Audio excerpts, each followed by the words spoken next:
예수께서 무리를 보시고 산에 올라가 앉으시니 제자들이 나아온지라.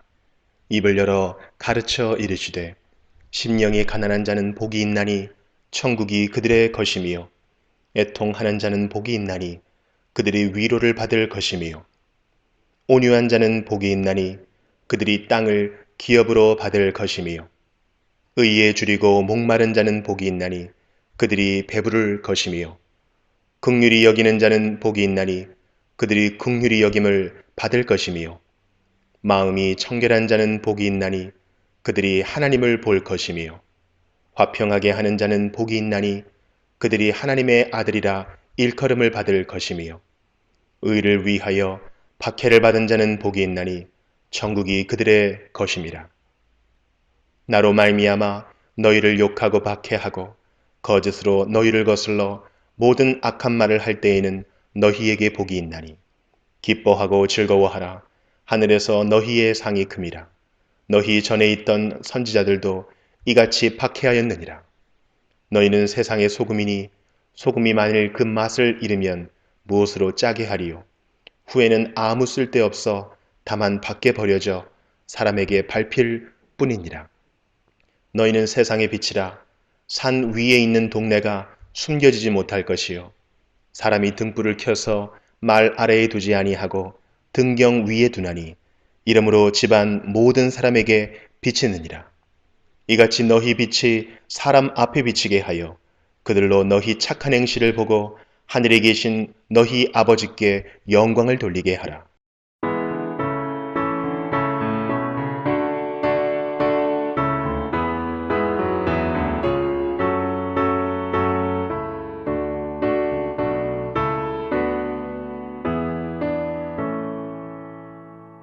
큰 영화로신 주 이곳에 오셔서 이 모인 자들로 주 백성 삼으사 그 중에 항상 계시고 그 중에 항상 계시고 큰 영광 나타내소서. 이 백성 기도와 또 예물 드림이 향내와 같으니 곧 받으옵소서.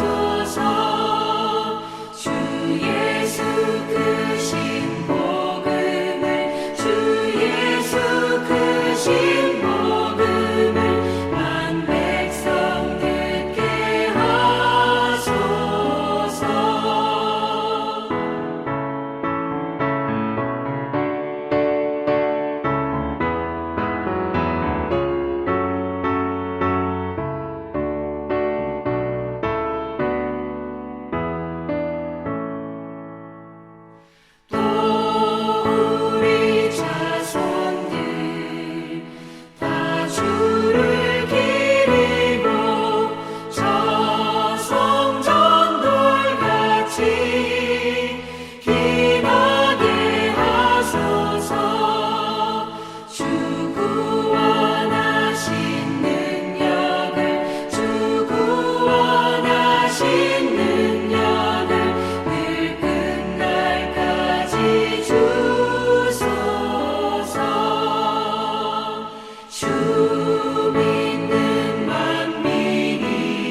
주 성령 나의 마음 비추사 어둠 몰아내시고 밝게 하여 주소서. 전능하신 주 성령 성결하게 하시고 나의 마음을 살피사 죄를 면해 주소서.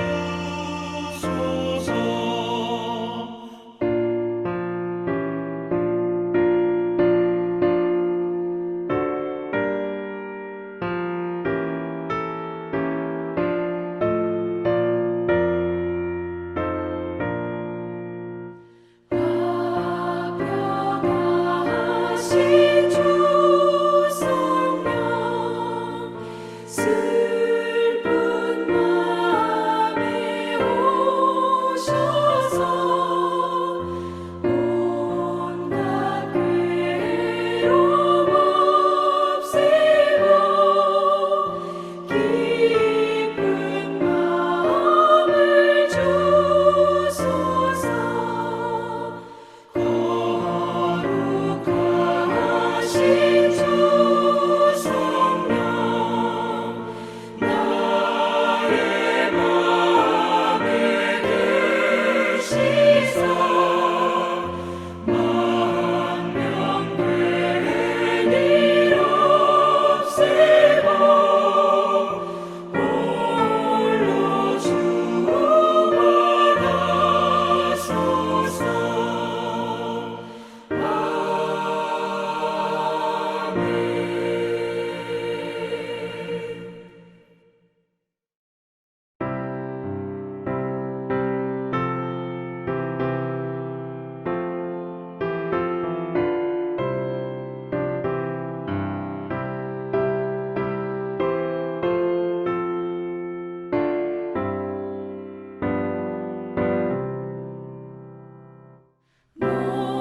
목마른 자들아 다 이리 오라.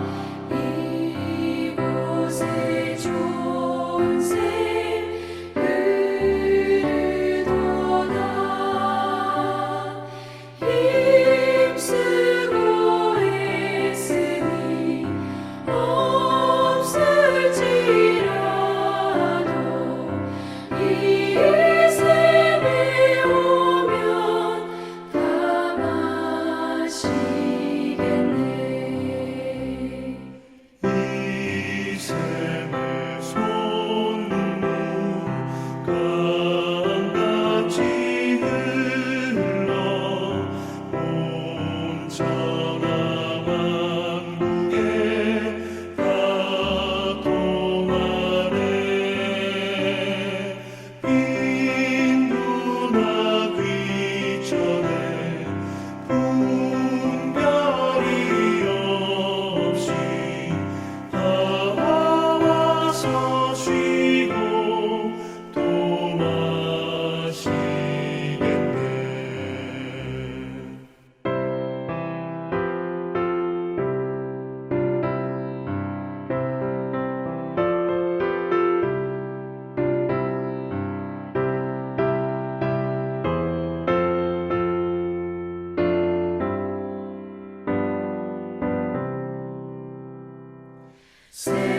생명수 샘물을 마신 자마다 목 다시 마르지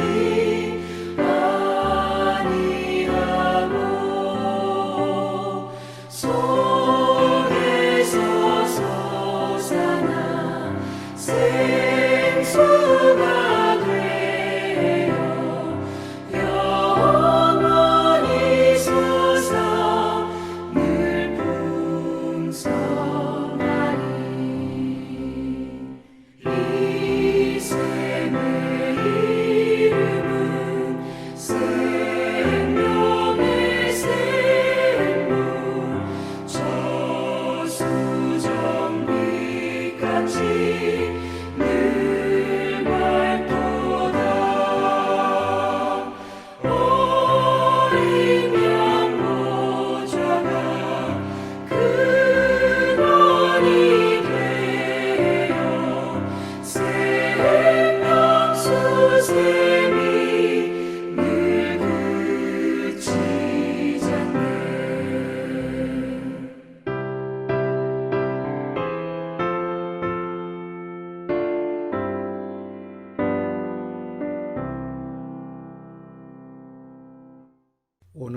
요한복음 7장 25절부터 살펴보도록 하겠습니다. 25절에서 27절입니다. 예루살렘 사람 중에서 어떤 사람이 말하되 이는 그들이 죽이고자 하는 그 사람이 아니냐.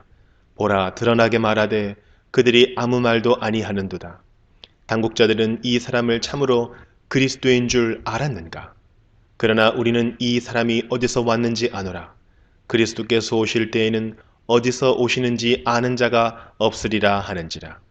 27절 중반절에 그리스도께서 어디서 오시는지 아는 자가 없으리라고 했는데, 이것을 보면 당시 유대인들 역시 구약 성경을 열심히 공부한다고 했지만 이렇게 부분적으로 그리고 욕심을 가지고 성경을 봤기 때문에 하나님의 말씀을 전체적으로 보지 못하고 부분적으로만 파악을 하고 있었습니다. 이렇게 부분적으로 하나님의 말씀을 이해하면 오해가 생길 수밖에 없습니다. 그래서 당시 유대인들은 메시아에 대한 애매모호한 두 가지 생각을 가지고 있었습니다. 첫 번째는 메시아는 다윗의 후손으로 베들레헴에서 태어나야 된다라는 생각을 가지고 있었습니다. 이것은 구약 성경 여러 군데 예언되어 있었고, 특별히 미가서 5장 2절에 베들레헴이라는 장소까지 예언되어 있었습니다. 그래서 이러한 말씀들을 부분적으로 알고 있었기 때문에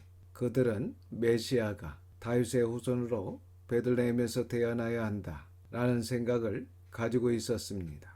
그런데 당시 대부분의 유대인들은 예수님께서 베들레헴에서 태어났다라는 것을 모르고 있었던 것 같습니다. 왜냐하면 예수님께서 태어나신 곳은 베들레헴이었지만 자라나신 곳은 갈릴리 나사렛이라는 동네였기 때문에 그들은 예수님께서 나사렛에서 태어나신 것을 알고 있었던 것입니다. 그래서 성경을 보시면 나사렛 예수라고 하는 표현이 자주 등장합니다.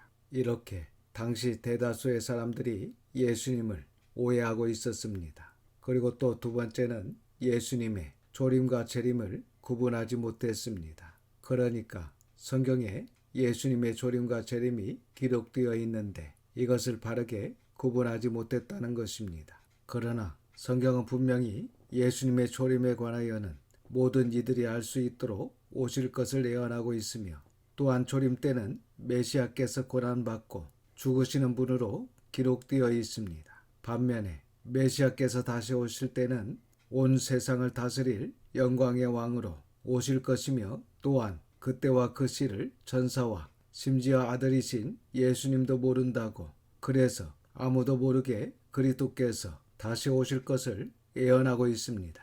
그런데 이것을 구분하지 못하고 유대인들이 이렇게 오해하고 27절의 말씀과 같은 이야기를 했던 것입니다. 28절과 29절입니다. 예수께서 성전에서 가르치시며 외쳐 이르시되 너희가 나를 알고 내가 어디서 온 것도 알거니와 내가 스스로 온 것이 아니니라. 나를 보내신 이는 참되시니 너희는 그를 알지 못하나 나는 아노니 이는 내가 그에게서 났고 그가 나를 보내셨음이라 하시니.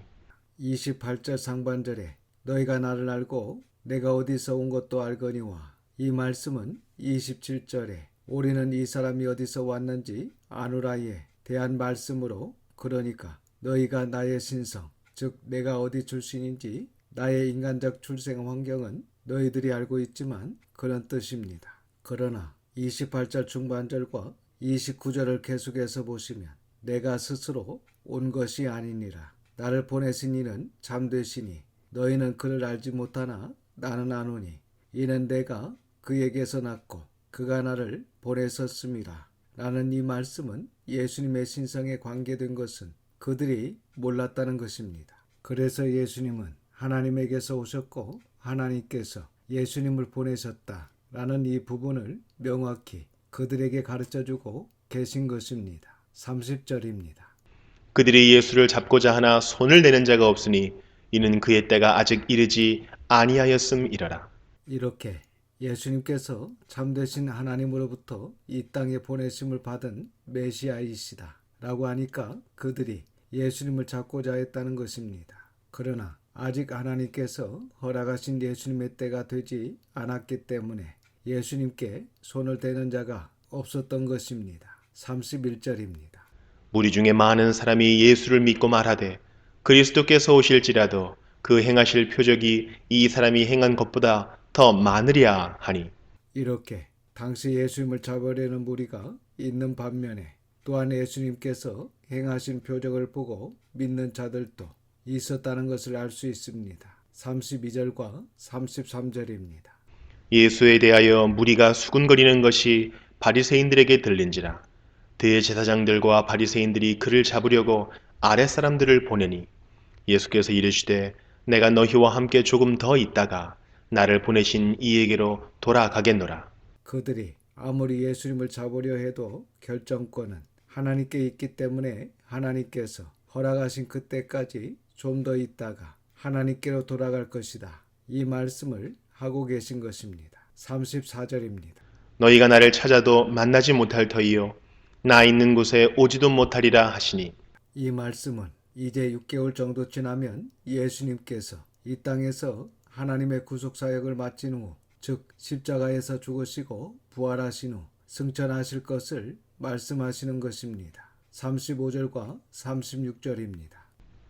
이에 유대인들이 서로 묻되 이 사람이 어디로 가기에 우리가 그를 만나지 못하리요 헬라인 중에 흩어져 사는 자들에게로 가서 헬라인을 가르칠 터인가 나를 찾아도 만나지 못할 터이요 나 있는 곳에 오지도 못하리라 한 이 말이 무슨 말이냐 하니라. 사실 지금 우리는 예수님께서 하신 이 말씀을 다 이해할 수 있지만 이 당시 유대인들은 예수님께서 하신 이 말씀을 이해하지 못하고 이렇게 의문을 품었던 것입니다. 그러나 예수님께서 하신 이 말씀은 참으로 두려운 말씀입니다. 왜냐하면 예수님을 찾아도 만나지 못할 것이고 또한 예수님께서 계신 곳에 오지도 못한다는 말은 결국 어디로 가게 된다는 말씀입니까? 네, 그렇습니다. 그들은 구원받을 수 없고 결국 지옥에 간다는 것입니다. 그런데 예수님께서 이러한 두려운 말씀을 하고 계신데도 불구하고 그들은 그 무서운 말씀 앞에서 두려워하며 회개할 줄 모르고 오만한 태도로 그저 이렇게 한번 의문을 품고 지나가 버립니다. 37절입니다. 명절 끝날 곧 큰 날에 예수께서 서서 외쳐 이르시되 누구든지 목마르거든 내게로 와서 마시라. 본문의 명절 끝날 곧 큰 날은 초막절 마지막 날을 가리킵니다. 그러니까 7일 동안 초막절을 지키고 8일째 되는 날에 큰 성회로 모이기 때문에 바로 8일째 성회로 모이는 그날에 예수님께서 누구든지 목마르거든 내게로 와서 마시라 이렇게 외치고 계십니다. 이것은 예수님의 간절한 마음이라고 볼 수 있습니다. 오늘날도 세계 만방에 있는 모든 영혼들에게 목소리를 높여 이렇게 외치고 계십니다. 누구든지 목마르거든 내게로 와서 마셔라. 그런데 문제는 대다수의 사람들이 이 말씀에 귀를 기울이지 않고 순종하지 않는다는 것입니다. 그래서 예수님의 애타는 심정으로 한 영혼이라도 더 구원하고자 하시며 우리 영혼을 사랑하시는 예수 그리스도의 심정을 느낄 수 있는 본문이라 할 수 있습니다.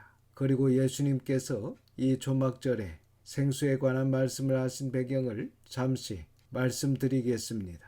이 당시 초막절 마지막 8일째가 되면 제사장들이 금잔을 들고 기온 샘으로 가서 그 금잔에 물을 채워 성전에 가지고 와서 성전 제단에 떠온 물을 쏟아 붓는 예식이 있었다고 합니다. 이 예식은 광야에서 하나님의 은혜로 말미암아 반석에서 나는 물을 마셨던 것을 기념하는 것이라고 합니다. 그러니까 지금 초막절 마지막 날 많은 사람들이 성회로 모여 그러한 예식을 행하고 있을 때 예수님께서 이 생수에 관한 설교를 하신 것입니다. 즉 이스라엘 백성들이 광야에서 마셨던 물은 일시적인 갈증만을 해결해주는 물에 지나지 않았지만 지금 예수님께로 오는 자는 누구든지 영원히 목마르지 않는 생수를 마시게 될 것이다 라는 말씀을 하고 계신 것입니다. 그렇다면 어떻게 하는 것이 이 생수를 마시는 것입니까? 38절입니다.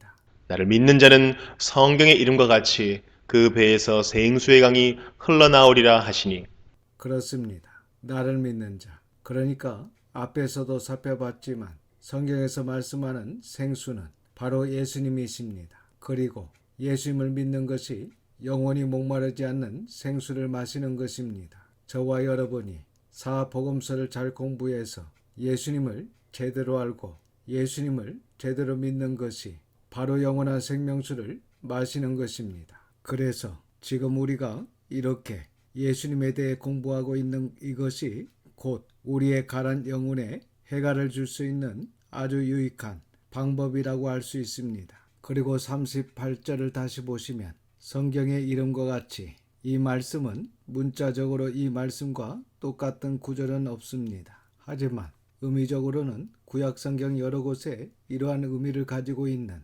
구약성경 구절들이 있습니다. 그래서 성경에서 이러한 의미로 말씀하시는 것들이라고 보시면 됩니다. 그리고 38절 하반절에 그 배에서 생수의 강이 흘러나오리라 라는 말씀에서 배라는 것은 인간의 내면을 이야기하는 것입니다. 그래서 인간 내면 깊은 곳에서 생수의 강이 흘러나오리라 이런 말씀입니다. 여러분, 참 신앙이라는 것은 외부에 의해서 좌우되는 것이 아닙니다. 그러니까 다른 사람이 나를 어떻게 대해주느냐 또는 환경이 어떠하고 여건이 어떠하느냐에 의해서 좌우되는 신앙은 건강한 신앙, 참 신앙이라고 할 수 없습니다. 참 신앙은 인간 내면에서 생수의 강이 흘러넘치기 때문에 환경이나 여건과 상관없이 모든 상황을 초월하는 그런 특징을 가지고 있습니다. 그래서 우리의 내면에서 생수의 강이 흘러넘치면 비록 외부적으로 큰 어려움에 처해 있을지라도 우리 안에 넘쳐 흐르고 있는 그 생수로 인해서 기뻐할 수 있는 것입니다. 즉 환난 중에서도 찬송할 수 있는 것이고 물질적으로 분명히 궁핍하지만 영적으로는 얼마든지 부할 수 있다는 것입니다. 이 시간 저와 여러분, 우리 자녀들이 예수님을 바르게 알고 바르게 믿어 우리의 내면에서 환경과 여건과 관계를 초월한 생수의 강이 흘러넘칠 수 있기를 바랍니다. 39절입니다. 이는 그를 믿는 자들이 받을 성령을 가리켜 말씀하신 것이라. 예수께서 아직 영광을 받지 아니하셨으므로 성령이 아직 그들에게 계시지 아니하시더라. 괄호 안의 내용은 후대에 첨가된 말씀입니다. 그래서 예수님께서 이 말씀을 하실 때는 아직 십자가에서 죽으시고 부활하시고 승천하시기 전이었기 때문에 아직 영광을 받지 않으셨으므로 이렇게 기록하고 있습니다. 그리고 성령이 아직 그들에게 계시지 아니하더라. 이 말씀도 성령님이 그때까지 활동하지 아니하셨다는 말씀이 아니라 공식적인 임하심, 즉 예수님께서 승천하시고 10일 후에 마가 다락방에 공식적으로 임하시면서 성령님께서 본격적으로 사역하시기 시작한 것으로 이해하시면 됩니다. 그래서 본문에 이 생수를 앞에서도 여러 번 말씀드렸듯이 예수님으로 볼 수도 있지만 예수님의 영이 성령님이시기 때문에 성령님으로도 볼 수 있는 것입니다. 그래서 우리가 예수님을 믿으면 자연스럽게 성령님이 우리 안에 내주하시게 됩니다.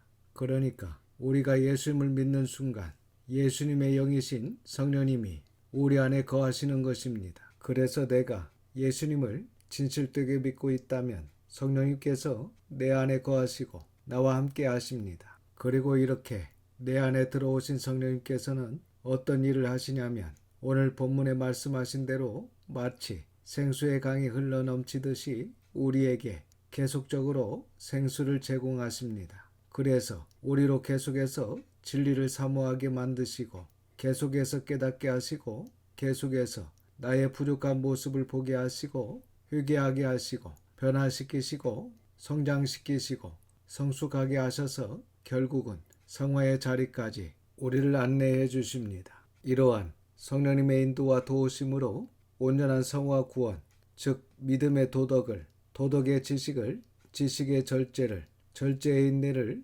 인내의 경건을, 경건의 형제우애, 형제우애의 사랑을 더하여 하나님의 성품에 다 참여하는 저와 여러분들이 될 수 있기를 주님의 이름으로 축원합니다. 40절에서 42절입니다.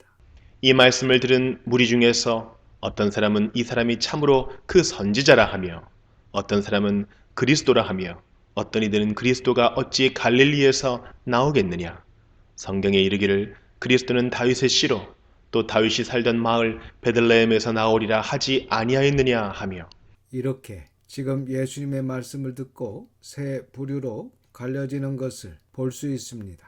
첫 번째는 모세가 예언한 바로 그 선지자다, 이렇게 말하는 부류가 있었습니다. 그리고 두 번째는 그 선지자 정도가 아니라 이분이 바로 그리스도다 라고 말하는 부류도 있었습니다. 그리고 세 번째는 그리스도가 어찌 갈릴리 나사렛에서 나오겠느냐 하면서 앞에서 말씀드렸던 것처럼 구약 성경에 이르기를 그리스도는 다윗의 씨로 또 다윗이 살던 마을 베들레헴에서 나오리라 하지 아니하였느냐. 그런데 어떻게 그 예수가 갈릴리 나사렛에서 날 수 있느냐. 이렇게 하면서 예수님을 제대로 이해하지 못하는 유대인들의 모습을 볼 수 있습니다. 43절입니다.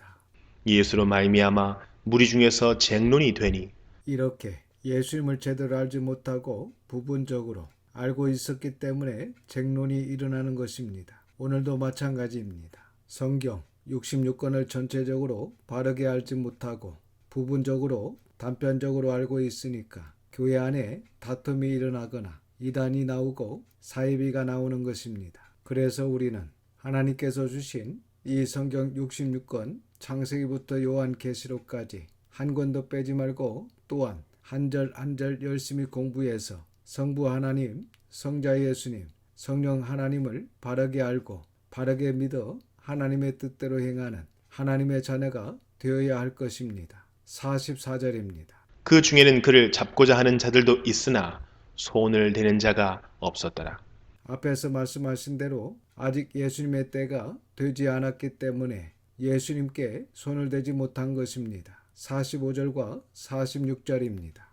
아랫사람들이 대제사장들과 바리새인들에게로 오니 그들이 묻되 어찌하여 잡아오지 아니하였느냐. 아랫사람들이 대답하되 그 사람이 말하는 것처럼 말한 사람은 이때까지 없었나이다 하니 본문의 아랫사람들은 대제사장들과 바리새인들이 예수님을 잡아오라고 보낸 성전 경비병들이었습니다. 그러니까 이 사람들이 예수님을 잡기 위해 예수님을 따라다니다가 예수님의 설교를 듣고 뭔가 깨달았던 것 같습니다. 그래서 그 사람이 말하는 것처럼 말한 사람은 이때까지 없었나이다 라고 이야기한 것입니다. 47절에서 49절입니다. 바리새인들이 대답하되 너희도 미혹되었느냐. 당국자들이나 바리새인 중에 그를 믿는 자가 있느냐. 율법을 알지 못하는 이 무리는 저주를 받은 자로다. 여러분, 율법은 누가 모르고 있습니까? 이 바리새인들이 스스로 율법을 잘 알고 있다 하지만 율법을 바로 알지 못했습니다. 그래서 실상은 그들이 저주를 받은 것입니다. 50절과 51절입니다. 그 중에 한 사람 곧 전에 예수께 왔던 니고데모가 그들에게 말하되 우리 율법은 사람의 말을 듣고 그 행한 것을 알기 전에 심판하느냐. 여기서 우리는 니고데모의 용기 있는 모습을 볼 수 있습니다. 우리가 잘 아는 것처럼 이 니고데모는 당시 예루살렘 공회의 70인 장로 중에 한 사람으로 대단한 인물이었습니다. 그가 지금 율법을 잘 안다고 하는 바리새인들에게 우리 율법은 사람의 말을 듣고 그 행한 것을 알기 전에 심판하느냐 라고 반문하고 있습니다. 그렇습니다. 그들은 율법을 따라 행하는 것이 아니라 이미 그들의 마음이 딱딱하게 굳어져서 그들이 정한 대로 믿고 생각하고 정죄하고 있는 것입니다. 우리도 이런 부분을 조심해야 합니다. 제대로 알지 못하면서 말만 듣고 마음대로 남을 정죄하는 오류를 범해서는 안 될 것입니다. 52절과 53절입니다. 그들이 대답하여 이르되 너도 갈릴리에서 왔느냐. 찾아보라. 갈릴리에서는 선지자가 나지 못하느니라 하였더라. 다 각각 집으로 돌아가고. 이렇게 예수님에 대해 바로 알지 못하고 오해하는 부분이 있었기 때문에 계속해서 이런 말을 하고 있습니다. 이사야 9장 1절과 2절을 보면 전에 고통받던 자들에게는 흑암이 없으리로다. 옛적에는 여호와께서 스불론 땅과 납달리 땅이 멸시를 당하게 하셨더니 후에는 해변길과 요단 저쪽 이방의 갈릴리를 영화롭게 하셨느니라. 흑암에 행하던 백성이 큰 빛을 보고 사망의 그늘진 땅에 거주하던 자에게 빛이 빛이도다. 분명히 이렇게 예언되어 있었습니다. 그래서 마태복음 4장 14절에서 16절에 이는 선지자 이사야를 통하여 하신 말씀을 이루려 하심이라. 일러스되 스불론 땅과 납달리 땅과 요단강 저편 해변길과 이방의 갈릴리여 흑암에 앉은 백성이 큰 빛을 보았고 사망의 땅과 그늘에 앉은 자들에게 빛이 비추었도다 하였느니라 라고 이렇게 이 말씀을 인용하고 있습니다. 그래서 앞에서도 말씀드렸지만 우리가 성경을 바로 알아야 합니다. 성경이 기록된 원 목적대로 알아야 합니다. 그래야 하나님과 예수님, 성령님을 바르게 믿을 수 있고 또한 하나님의 자녀된 우리가 어떻게 행하고 살아야 하는지 알 수 있고 또 하나님의 뜻대로 순종하며 살아갈 수 있습니다. 그리고 더 나아가 예수님의 마지막 지상명령, 내가 너희에게 분부한 모든 것을 가르쳐 지키게 하라는 이 말씀대로 우리가 바르게 가르쳐서 그들로 지켜 행하는 자가 되게 하는 진실한 증인의 삶을 살 수 있는 것입니다. 기도하겠습니다. 아버지 하나님, 하나님의 걸어가신 이름을 찬양합니다. 이 시간 하나님이신 예수님께서 우리를 향해 누구든지 목마르거든 내게로 와서 마셔라. 나를 믿는 자는 성령의 이름과 같이 그 배에서 생수의 강이 흘러나오리라 라고 애타게 부르시고 계신 말씀을 저희들이 보았습니다. 아버지 하나님, 바라옵기는 비록 우리의 삶이 외부적으로 큰 어려움에 처해 있을지라도 우리 안에 넘쳐 흐르고 있는 그 생수로 인해서 기뻐할 수 있는 참 신앙의 사람들이 다 될 수 있도록 인도하여 주시옵소서. 우리 안에 생수의 강, 기쁨의 강, 은혜와 진리의 강물이 항상 흘러넘치도록 성령님의 충만함을 더하여 주시옵소서. 이번 한 주간도 하나님의 선한 손에 도우심으로 승리하게 하심을 믿고 감사드리며 우리 구주 예수님의 이름으로 기도드립니다. 아멘. 지금은 우리 구주 예수 그리스도의 은혜와 아버지 하나님의 그 넓으신 사랑하심과 성령님의 감화감동 위로 역사하심이 영원히 목마르지 않는 생수를 마시는 모든 성도와 자녀와 가정 위에 지금부터 영원까지 함께 하시기를 우리 구주 예수님의 이름으로 축원하옵나이다. 아멘.